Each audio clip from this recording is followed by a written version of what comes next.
Cette vraie version est restée avec eux durant toute leur formation. Donc, je connais ce milieu très bien. J'ai dit, tous ces hommes étaient coiffés de bérets rouges, c'est ce qu'ils portaient à la présidence.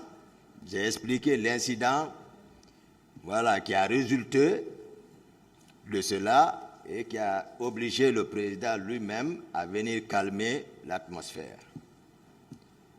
Donc, certainement, maître, d'autres vous feront montrer des preuves au moment venu qu'effectivement, au stade, il était également avec ces hommes coiffés de bérets rouges.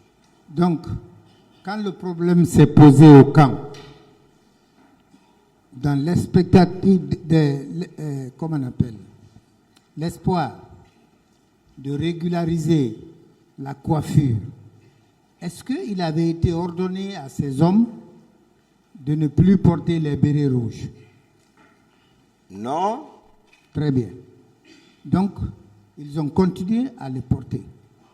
Donc, ce n'était plus du fait du colonel Tegbro que le 28 septembre, les hommes qui étaient là, comme vous dites, bien qu'ils soient gendarmes, soient coiffés de bérets rouges.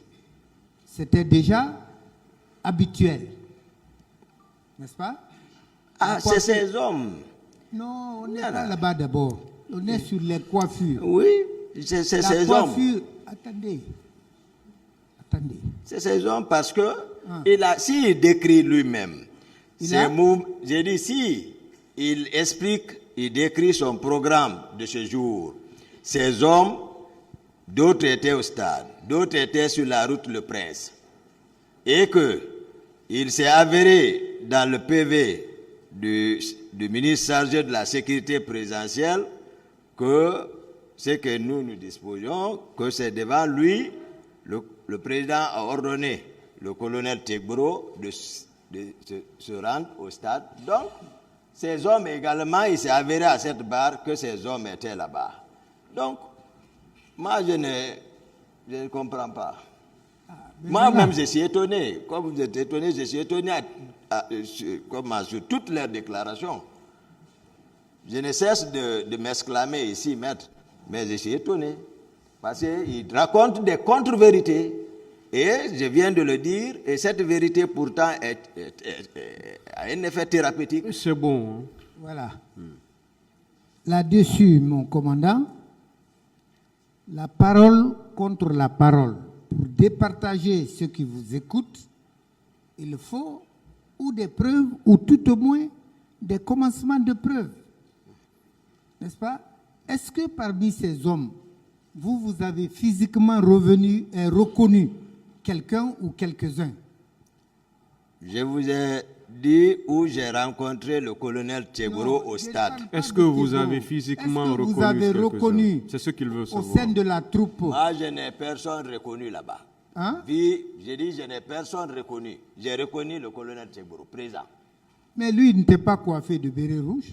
Mais il a des hommes bérets rouges. Non, attendez.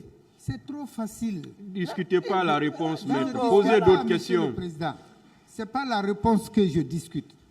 J'avais oublié d'informer le commandant que la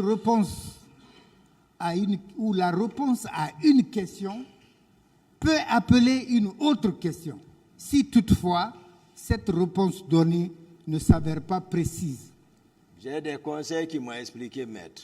Ah bon? Voilà. Je pensais que leur intelligence. Sauf que moi, je ne commandais pas ces hommes. L'armée, c'est pas ça.